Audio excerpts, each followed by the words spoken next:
Hey, how are you? I am Chris Robin, aka at Detroit Beastie, here with Team Rise or Fall to talk some Monday night football action. The Chicago Bears go not that far away. They're going to cross over Michigan, Detroit, all the Great Lakes to take on the New England Patriots at Gillette Stadium. Kickoff in that one looks to be 8:15 p.m. Thursday night, Monday night, they're all within 5 minutes of each other. But before I get into that and the point spreads and some favorite betting trends of mine, make sure you go to the website at Team Rise or Fall. When you get there, use promo code BEAST. You'll get $10 off your first month of premium services, and that means everything. All the Discord chats and little live feeds we got going up leading up to all the locks. We got baseball playoffs, the World Series is set, hockey is in like the second or third week of the season, and NBA. We're going to get a great full week of NBA. And again, football, last game of week 7. So we got everything going on, not to mention NASCAR and golf. I don't even know what the golf schedule is, but at Team Rise or Fall, we got you covered. There are,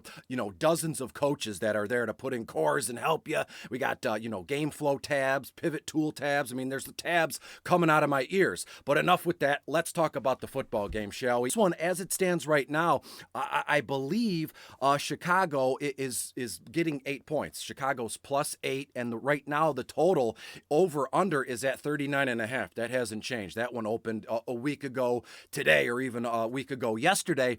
And by all my first thoughts, first purposes, I was like, this game is going to be under, like really way under. And then the more I dug into it, which I'm going to share here, I'm going to try and keep this thing under like 8 minutes, right? 7 to 8 minutes would be a sweet spot. But you know how I am. I get long-winded, and we'll go from there. But as I was digging into this one from not only a player perspective, but from a personnel perspective, like what the coaches, where they put their players to succeed on the field, and we'll see what we get. First and foremost, I gotta do like a little recap briefly. Dante Pettis has been like a man of mystery for the Bears. I mean, he scored a touchdown last time out for Chicago that put them ahead. It was like a 40-yard touchdown reception, something like that. Justin Fields threw for 190 yards and rushed for a team-high 88 yards on 12 carries last time Chicago played. On the flip side, we know that this young kid, Bailey Zappi, he's been phenomenal for the Patriots.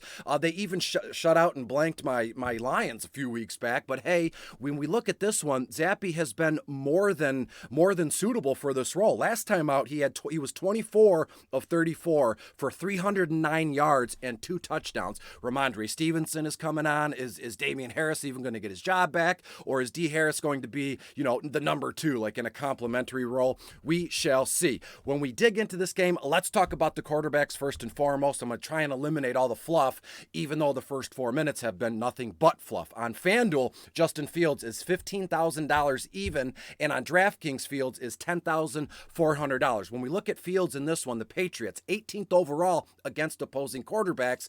And again, it's a primetime game for Chicago. The New England's, they're no strangers to primetime games here. But if Justin Fields is going to take the next step in his development, right? Was it the past coaching regime that kind of suppressed him? Or is it just him? He's not good enough. I don't know. And when you look at Fields here, I'm thinking about 220 passing yards, 20 to 21 completions. I know, 20 plus completions for Justin Fields. Chris, you must be crazy. Well, it's a primetime spot. I think the over hits big time, and I just think that I can't get a feel on it. Who's going to go ahead a little bit and who's going to be playing from behind? But to me, Fields is a nice move in some spots. Captain MVP spot, I wouldn't go that far, but I digress. Let's talk about Mac Jones, who looks to be ready to rock, ready to be active, ready to rock. I wonder if Mac Jones was able to pick his spot where he wants to come back, like Dak did yesterday against the Lions. Does Mac have that kind of pull already, right? Rookie season, went to the Pro Bowl. This kid looks phenomenal. But Mac Jones right now, 14.5 on FanDuel. On DK, Mac Jones is $9,800. When we look at Mac, this guy, everybody's calling, he's just a game manager. He doesn't do anything well, but he puts his team in the best possible position to win. So game manager, star, stud, whatever you want to do it, we have to look for Mac tonight to sling the football. And I think they're going to have I think they're going to have actually a lot of success, running and throwing the ball. However, when we get to the wide receivers receivers portion, it doesn't look all that well for the Patriots. So we're going to hammer home the likes of Ramondre Stevenson, Damian Harris, even Hunter Henry at tight end. Let's talk about the running backs, and we're going to move this thing along. We're going to do like a speed round. I'm going to see if I can keep this thing under 8 minutes. Do you think I can do it? Let me know in the comments. Did he? Did he not? Did he? I don't know. Let's talk about the running backs briefly. As I said, David Montgomery, Khalil Herbert. That's a nice little 1-2 punch, and Herbert's kind of announced, and he's made himself aware that if you need me, coach, I'm there, and he can handle the workload. The only thing that stinks is the Patriots. Unbelievably good against opposing running backs. How good? First overall in the league in terms of DVP. Montgomery 13.5 on FanDuel, 10.6 on DK, and then when we look at Herbert here, he is $10,000 on FanDuel. On DraftKings, Khalil Herbert is $5,400. So Chris, you got the over coming in. Who's going to win? I'll save that for later, but which way are we going to go there? When we look at David Montgomery on FanDuel, he's $3,500 more than Khalil Herbert, and rightfully so. When Demont is active and he's in the lineup, he gets the lion's share of carries here, but I do think there's a world tonight where both of them can kind of coexist. And again, David Montgomery, you're looking at double-digit carries, maybe two to three targets, something like that, and David Montgomery will find the end zone, add that into an anytime parlay. And when we look at Khalil Herbert, what does he do when the Chicago Bears are rolling or playing well and Demont's getting his targets and touches? Well, he takes a back seat, and that's okay. But to me, in this game here, I could make a case that Chicago is going to be playing from behind, like in the second half here. So I do think Khalil Herbert will be more active than we think. How active? I'm thinking 7 or 8 carries, 3 to 4 targets. So at that $10,000 price tag on FanDuel, he has to score a touchdown or go over 100 yards, something like that, because he is a little bit too expensive for my taste on FanDuel. But on DraftKings, Khalil Herbert is unbelievably low in terms of his price tag. So Khalil Herbert, to me, more of a DK kind of play. On the flip side of things, Ramondre Stevenson, Damian Harris. Stevenson has been phenomenal the last few weeks. Hundreds of yards, double-digit carries, and he's just carried this team on his back with help of the rookie quarterback, Brian Zappi. When we look at Stevenson here on FanDuel, Ramondre Stevenson is $14,000. Those are like quarterback prices, right? As I said, Mac is 14.5, Justin Fields is 15. So Ramondre Stevenson, $4,000 on FanDuel. On DraftKings, Stevenson is $10,800, a little bit more doable. But again, if you're going to use Ramondre Stevenson, we're going to have to go all in. There's no half measures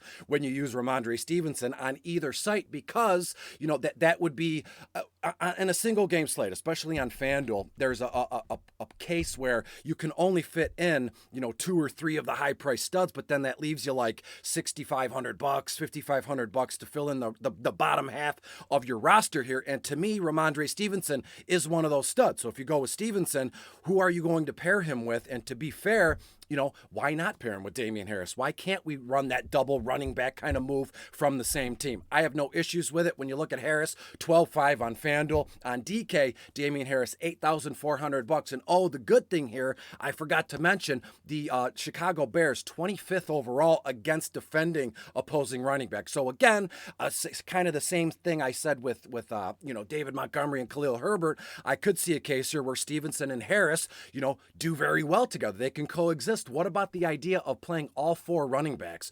David Montgomery, Khalil Herbert, Ramondre Stevenson, and Damian Harris, and then whatever money is left over at that last spot, we can dink and dunk and have fun with it. On the flip side here, when we look at the Chicago Bears wide receivers, Darnell Mooney, Dante Pettis, Equimines St. Brown, Velus Jones, where are we going here? There's not much that I like here from a FanDuel perspective in terms of wide receivers. The New England Patriots right now, they are 10th overall against defending opposing wide receivers. Of course, Mooney is their wide receiver 1. What is Pettis doing? St. Brown. There's a case to be made here for both Mooney and Dante Pettis, but then again, if I make a case for those two guys, then if you want to fade those two and run with Equimines St. Brown and Velus Jones Jr., by all means. Their price tags are not too much. The one guy, Darnell Mooney, $11,000. I just don't have it in me to pull that trigger on Mooney. On DraftKings at least, Mooney is $7,400. We know with Mooney and even Pettis to a certain standpoint here, Mooney will see, 8, 9 targets, and then now Dante Pettis, maybe 5 to 6 targets. So the work will be there, but can Justin Fields and the Chicago Bears offense, kind of do what they need to do to move the ball down the field? And can these guys find spots on the field against a very not all world, but a very formidable New England Patriots, secondary and defensive line, and we'll move on from there. When we look at the New England Patriots, Jacoby Myers, Tyquan Thornton, Devontae Parker, Nelson Aguilar, he's got a big questionable tag. What are we going to do on that side of the field? And I can tell you right now, I would have no issue if we just faded all the Patriots wide receivers to begin with. When you look at the Bears, really good. They're 4th overall against defending opposing running back or wide receivers here, and there's not that one stud from the Patriots wide receiver core that you're like, I need this guy. He's not like a lock it in, like a Devontae Adams or Deebo Samuel. Those guys,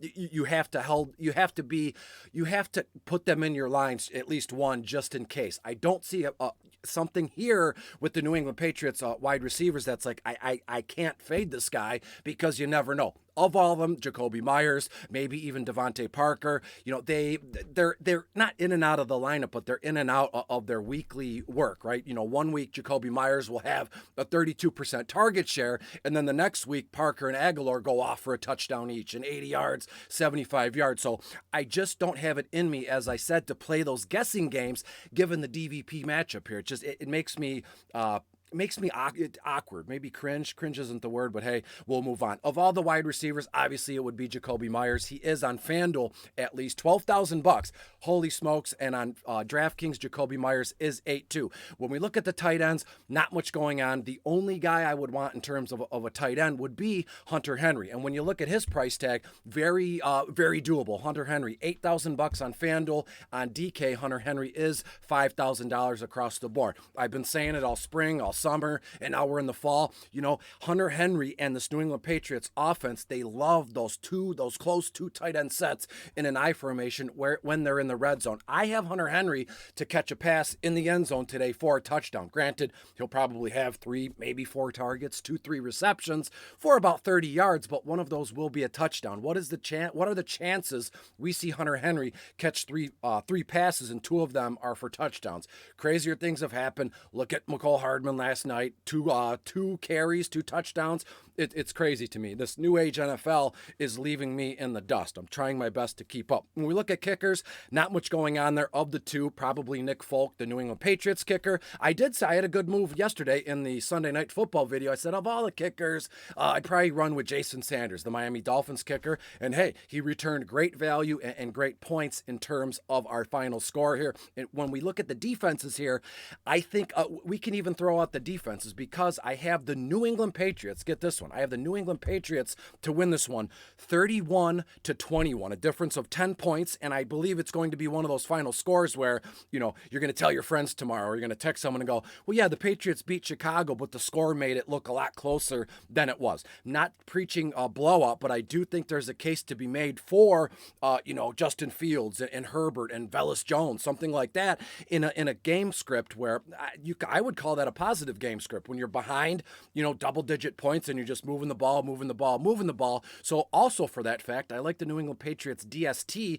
for a pick 6 or a strip sack fumble, something along those lines. So that's what I have. Give me the New England Patriots to win 31-21. Few betting trends, and we'll get the heck out of here. Not even close to 8 minutes. I try. I do what I can, but it never goes down that way, does it? When we look at the Bears, are 2-5 against the spread their last 7 home games. The Patriots 5-2 against the spread their last 7 home games. The over 5-1 in Chicago's last 6 games following an ATS loss, following against the spread loss. Over 7-1 in the Patriots' last 8 home games, and the over is 5-1 the last 2 times these teams have played. So 39.5, smash that over. I would even tease that sucker to 40 something, at 42.5 if you wanted to, and that's it. Thanks for watching. I'll see you again the same time for Thursday. Go to the website. Find me on Discord. Tag me at Detroit Beastie. I'll do everything I can to help you get where you need to be when it comes to DFS. Until then, I'll see you later. Bye.